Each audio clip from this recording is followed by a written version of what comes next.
Welcome to our third episode of Rock and Roll and Biblical Wisdom. I am Jeremiah Childers.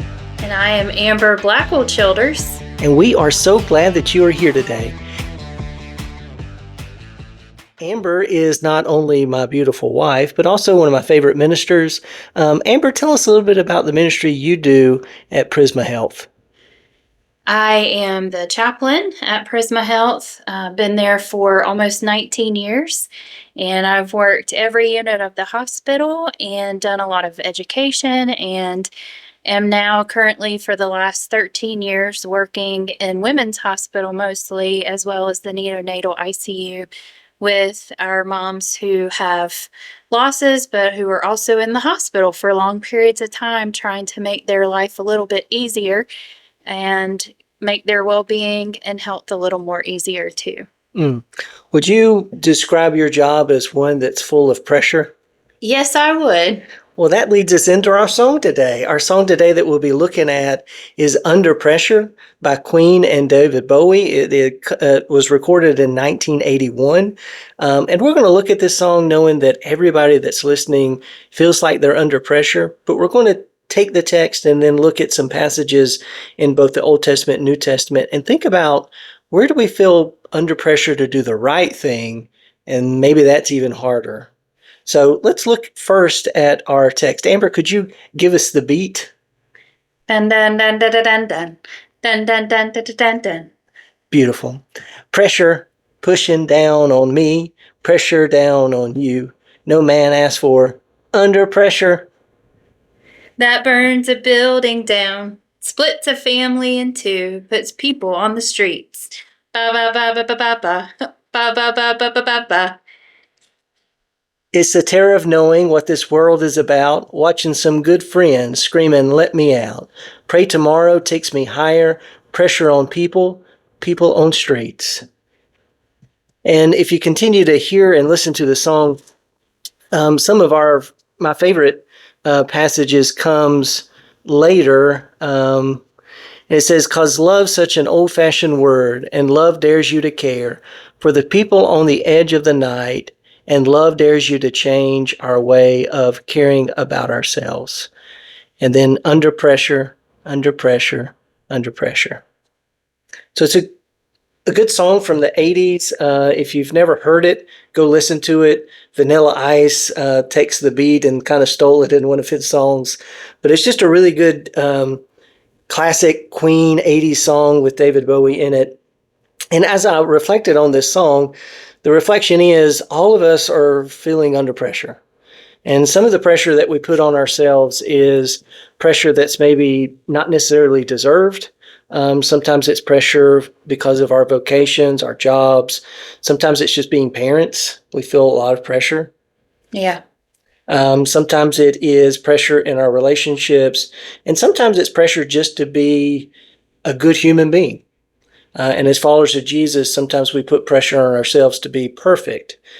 And all those are some of the pressures that we all feel. Today, I want to focus on a couple of passages and ask the question, when do we feel pressure to do the right thing and it feels really, really hard?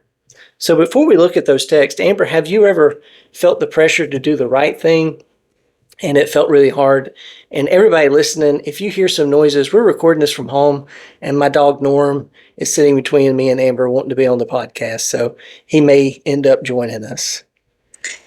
So Jeremiah, feeling pressure in the job that I do, I would say, is an everyday, if not hourly, issue or just feeling that I have, especially when I am with families, knowing that there's bad news that may be coming, and then being asked to or want to sit with them and spend time with them in the midst of a whole lot of pain, where at times I feel like I want to run from the room, but I can't, because God's called me to be present and just to love people in the midst of some really, really hard and very trying times and crises.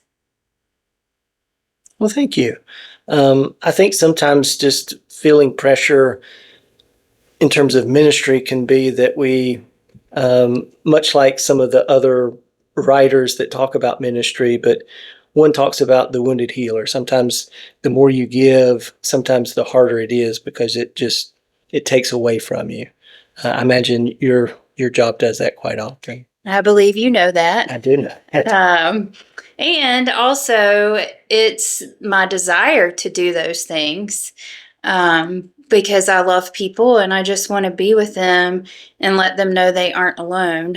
But also, it's hard to remember to care for yourself because you feel so much pressure to be present for other people, to be present at home, and just how to navigate and balance that too. Well, this past week in Vacation Bible School, we talked to the children, and one of the things we talked about was, trusting God in different situations. And one, we talked about how the Holy Spirit can help us. And one of the questions I asked was, when do you need help? And one of the questions we said was peer pressure. Sometimes the pressure we get from people around us sometimes can lead us to do or not to do the things we know that are right. Well, today I want to kind of talk a little bit about the opposite of that. What is it when God is pressuring you to do the right thing and you know it's really, really hard? So I want to look at a couple of passages today, and one I know you're very familiar with in Jonah. But before we get to Jonah, I want to look at chapters 19 and 20 of the book of Jeremiah. So just kind of give a summary of what's going on. The prophet Jeremiah has been called by God to go and to tell the people of Judea that, listen, the Babylonians are on their way, and you need to get prepared. And time's run out. And he's trying to get people to turn towards God. And he goes in chapter 19 and he takes this earthen jug and essentially breaks it outside the temple. And as he does so, the priest Pashur sees it, gets very, very upset with him, and takes him into jail. And the jug was essentially to represent Israel itself, or the southern kingdom of Judah, which was the only kingdom at the time left after the Assyrians had destroyed the northern kingdom. Now in chapter 20 it says, Now the priest Pashur, son of Immer, was chief officer in the house of the Lord, heard Jeremiah's prophesying these things. Then Pashur struck the prophet Jeremiah, put him in the stocks that were in the upper Benjamin gates of the house of the Lord. And the next morning when Pashur released Jeremiah from the stocks, Jeremiah said to him, The Lord named you not as Pashur, but terror all around. For thus says the Lord, I am making you a terror to yourselves, to all your friends, and they shall fall by the sword of the enemies while you look back on. Well, let's just say that Pashur doesn't forget these words, and constantly Jeremiah is being pressured by God to do things that he doesn't want to do because it inflicts harm on him. So immediately after this, Jeremiah looks at God and begins to say a prayer. O Lord, you've enticed me, and I was enticed. You have overpowered me, and you prevailed. I've become a laughingstock all day long. Everyone mocks me. Whenever I speak, I must cry out. I must shout violence and destruction. For the Lord of the word has become a reproach and a desertion all day long. So he looks at his life and says, every time I feel like I'm okay, you tell me to tell these things to the people. Have you ever had to tell somebody news in the hospital they didn't want to hear? Yes, we make feelings and emotions and things that are in the room. We give voice to those, and it's not always a helpful thing, even though it is. Because you can be telling somebody the thing they need to hear, and it's not often the thing they want to hear.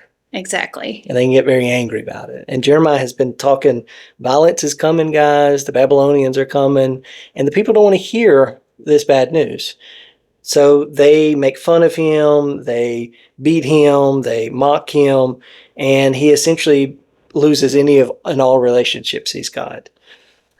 But he says to himself, if I say I will not mention him or speak any more in his name, then within me there's something like a burning fire shut up in my bones. I'm weary with holding it in, and I cannot. For I hear many whispers, terrors in all around. Denounce him, let us denounce him. All my close friends are watching me to stumble. Perhaps he can be enticed, and we can prevail against him and take our revenge on him. But the Lord is with me like a dread warrior. Therefore, many persecutors will stumble, and they will not prevail. So the prophet Jeremiah looks at his life and says, I wish to God, essentially, I didn't have to say all of this hard news to people. Yeah. Because it's left me feeling isolated. It's left me, but the more I try not to do it, the more I do. So as we think about under pressure, Jeremiah is under this deep pressure by God's Spirit to say God's truth to a people that don't want to hear it. Mm-hmm. And one of the things I've often realized in ministry, telling the truth to people can be very, very hard. Because oftentimes it's the thing that they don't want to hear. Maybe it's a couple that comes into premarital counseling and you're listening to their story and you come alongside them and say, you know what, maybe you should hold off. Maybe you're not ready. Or maybe there's something within this relationship that's maybe y'all have not resolved it enough to get married yet. So maybe it would be better just to postpone the wedding. I've done that and it doesn't go well. No. Because oftentimes people don't want to hear what the right thing to do is. And sometimes when people may not want to hear what the right thing to do is, they may tell you that it's not the right thing to do. Mm-hmm. And that is also very hard when you have to stand up and say, no, God has called me to do this. And I think about that with my call to ministry 20 years ago. Being called to be a woman in ministry was very hard in the Southern Baptist tradition. And I actually had a local pastor of a church that I was attending in college who told me that I was not called to be a pastor. I was called to be a pastor's wife. And that was very painful and confusing because I had clearly heard God's call that I tried to run from for several years to be in ministry and to do ministry as a woman. And to be able to stand up and say to that particular person that I felt they did not have a right to discern God's call for my life. And maybe I was called to be both. And look at me now. I'm married to a minister and I'm a minister also. Yeah. And a call to ministry for those that aren't in ministry, it's kind of a hard thing to explain. I know for me, I never grew up wanting to be a minister, never dreamed of being a minister. And then my last year in college, I felt this overwhelming force within me, calling me towards ministry. And to have somebody tell you that's not real, I can't imagine what that would be like. It was very, very hard. Now, there were some people that looked at me and said, well, can you make any money doing that? And that's a different, question because, you have family members that, want you to be able to be a certain way or do a certain thing. And it was one of those for most of my family. It's not that they didn't see God working in my life. It was just one of those, well, would that make you fulfilled and happy? And it's really not a question if you're fulfilled or happy, because if you don't do what God's called you to do, just like Jeremiah, you become miserable within your body and within your spirit and within your mind. And I felt that in chaplaincy too. I would not have picked this path or vocation in my life to work in a hospital with sick, dying, and trauma crises. Anything you can think of, I've probably dealt with and cared for people in those situations. And that's not something that I would have chose for myself. But I can't imagine myself not doing anything or not doing anything but being a chaplain in the hospital. And also, I want to say, too, that, without the love and support and push of my parents and M First Baptist Church, which I came back to as my home church, and they validated my call to ministry, I wouldn't be doing what God's called me to do and feel so assured in it as well and continue to be supported 20 years later. Yeah. Last week, we talked about satisfaction. And I think so many people try to be and to do things that maybe they're not called to do. And that's what leads them to be unsatisfied. Although we may be called to ministry, a lot of people are called to be parents or called to be working with children or teachers or nurses or health doctors. and I think a lot of people, as they're living out their lives, they feel that kind of deep sense of yearning and wanting to be who God's made them to be. And oftentimes that can be something, that pressure that God's continuing to follow them and get them. And sometimes that's even in ministry within the local church, whether that's working with youth or children, whether that's being missional. I think each of us are being called by God to be a part of that kingdom work in different ways. Our second passage I would like to look at comes from the book of Jonah. And for people that are listening today that maybe have heard the story of Jonah, maybe from a Sunday school lesson years ago, how would you, in a nutshell, just kind of break, it's only 4 chapters, it's a very short book, but how would you describe that book in a succinct way, Amber? That's a good question because I can be long-winded, but I will do it in a nutshell. So basically, Jonah is called by God to go to Nineveh and tell them, essentially like Jeremiah, the things that they have done wrong and to turn back to God. And because he has feelings towards Nineveh, we believe, we don't know for sure, but Nineveh was the capital of the Assyrians. It was the capital of the Assyrians. It's been the heart of the enemy for somebody like Jonah, who's probably come from the northern kingdom of Israel, or even the southern kingdom of Judah. We don't get a lot of information about the context of the narrative of Jonah. Yes, but we know he does not want to go. And so he runs in the opposite direction and hops a ship to Tarshish. And while he was on that ship, there was a great storm, and the men, he asked to throw him overboard because he knows the storm was because of him, because he was running from God. And instead of dying and perishing into the depths of the sea, the great fish swallowed him that God had sent, and he lived in the belly of this great fish for 3 days.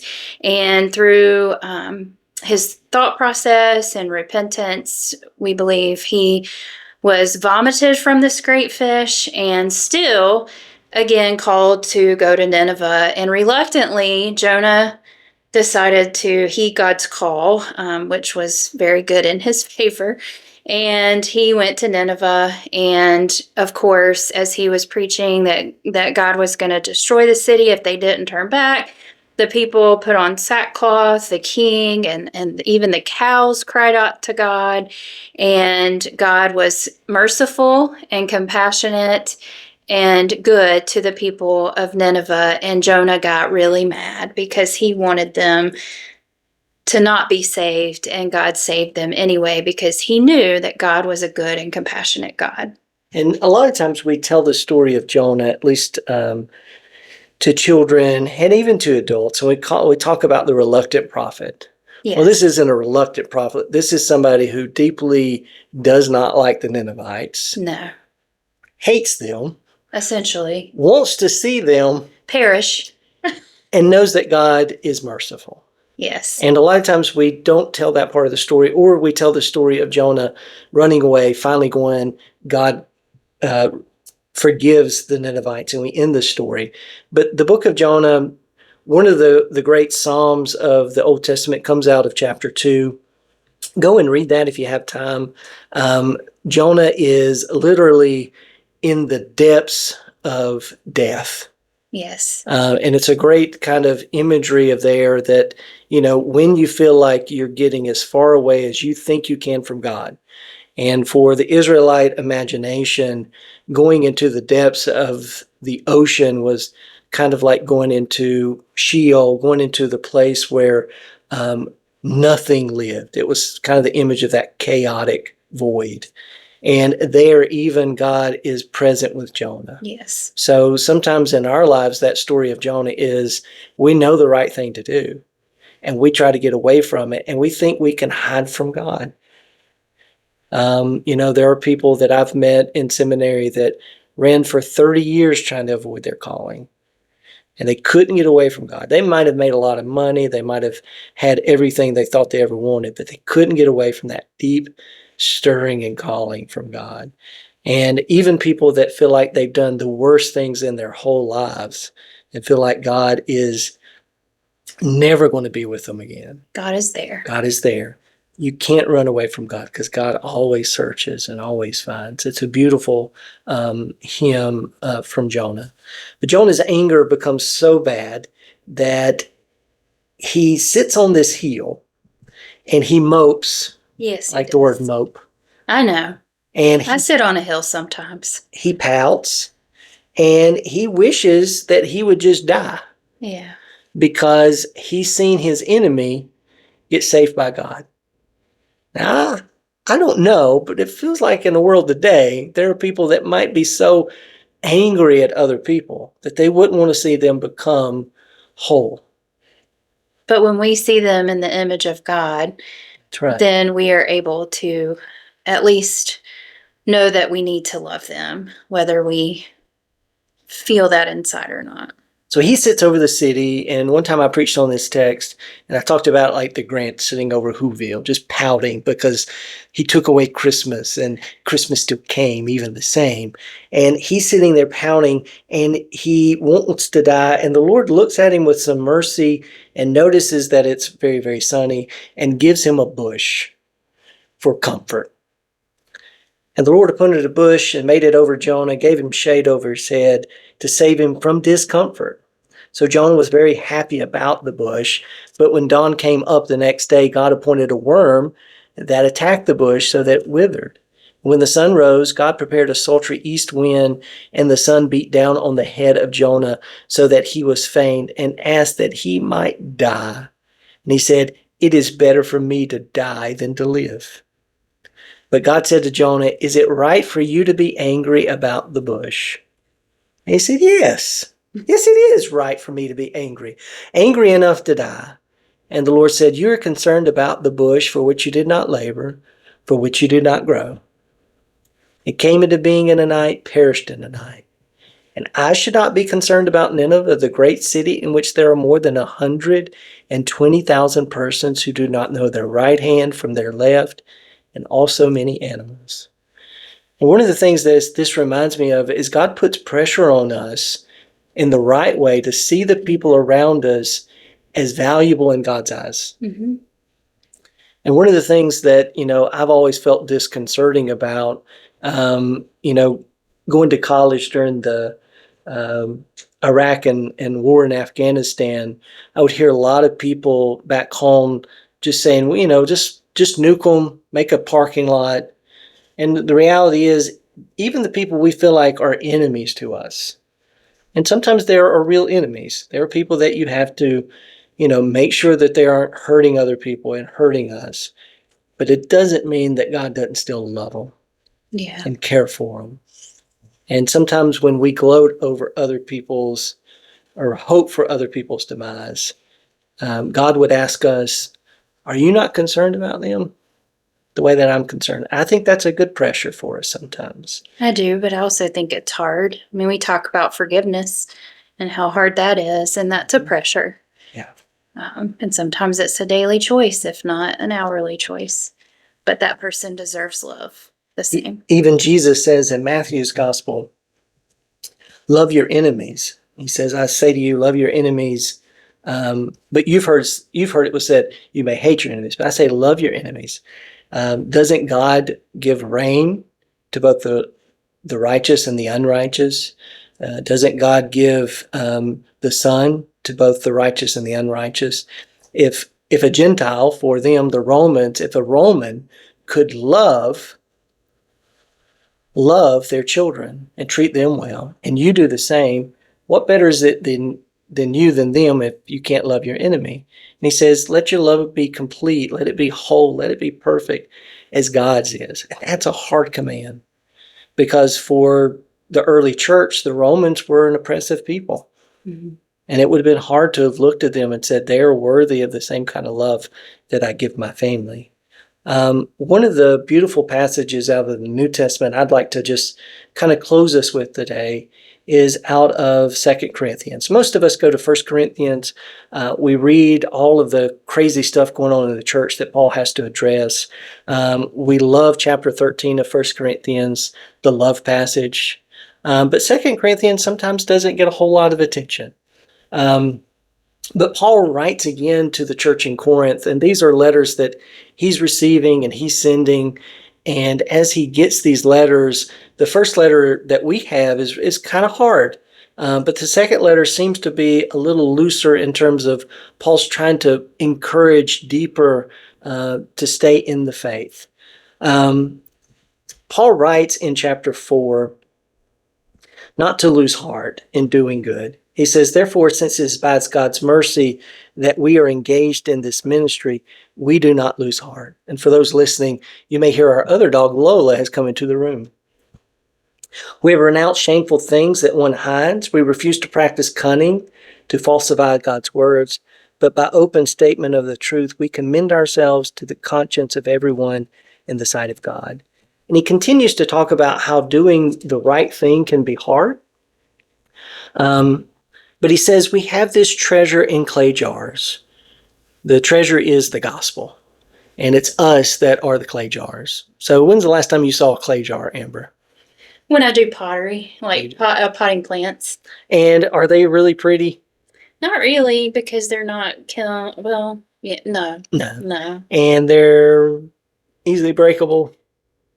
Yes. Yeah. Yeah. And in the ancient world, They crack easy. most people could get a clay jar, but it wouldn't be something that you would display. It's not something that, it's an ordinary, everyday item. And what the Apostle Paul says is we are like those ordinary, everyday items. We're not very beautiful. We're not very expensive. We're not very polished. But the good news, God, through Christ, comes into our lives, and that is the treasure that we carry in these ordinary clay jars. And we carry but we have this treasure in clay jars so that we may be made clear that this extraordinary power belongs to God and does not come from us. And he says we're afflicted in every way, but we're not crushed. We're perplexed, but not driven to despair. We're persecuted, but not forsaken. Struck down, but not destroyed. Always carrying in the body the death of Jesus, so the life of Jesus may be visible in our bodies. And what Paul is saying here is each one of us has this beautiful, beautiful, beautiful treasure in us, which is Jesus. Yeah. And there's going to be pressure on our lives. And just like the song, Under Pressure, it's pressing down on you, it's pressing down on me. But just because we're afflicted, just because we're crushed, just because we're perplexed, we're not broken. We don't go into despair. We may be struck down, but we are not destroyed, because in us is the very power of resurrection, of forgiveness, of redemption. And one of the beautiful things as we kind of think about this song that we've talked about today is how love can be the answer that each of us needs. Our love of God that lets us listen to God's voice in our lives to call us to do the hard thing, sometimes the right thing, in situations that may not be comfortable. It's the same love that calls us to go out and to love an enemy, even when it's difficult and we don't want to do it. Mm-hmm. And it's also the same love that keeps us from breaking when it feels like everything around us wants us to break. And I think it's a beautiful testimony that Paul gives us. And as we reflect on the rock and roll song, Under Pressure, each of us can sing that we're all under pressure to do the right thing. And sometimes we're under pressure from other things. Amber, as we end today, can you think of anything you would like to share to leave us with about feeling under pressure, especially in your vocation as chaplain in a hospital? Well, as a chaplain in the hospital that deals with crisis and trauma and death every day, the thing that you said about God's love keeping us from breaking when everything wants us to break, it helped me to feel held and loved in the moment, because God is always there, and it's God's power through me that gives me the energy to be able to go and care for people, because I want to love them and be with them and let them know they're not alone, because I know I'm not alone. And that is something that consistently I'm reminded of in my drive to work, while I'm at work, when I'm with patients, that God is with me, working through me to love and be with others. And even though I do struggle with burnout and I do struggle with compassion fatigue, especially here lately, I know that it is my call and it is what God is doing through my life that keeps me wanting to be at the hospital and be with patients and families and the colleagues that I work with that I love so dearly. And I don't think I could do that either without a community. So coming home to you and Lily, and then also having my colleagues at work, though we are a small department, we're a mighty department, and we do really show up for each other. And I appreciate that, because that lets me know too that we're not alone. And I think anyone in any vocation can experience these feelings and this just need to break some days, and know that they can go to certain people or just turn to God and know that that's enough for that day to get through. Mm-hmm.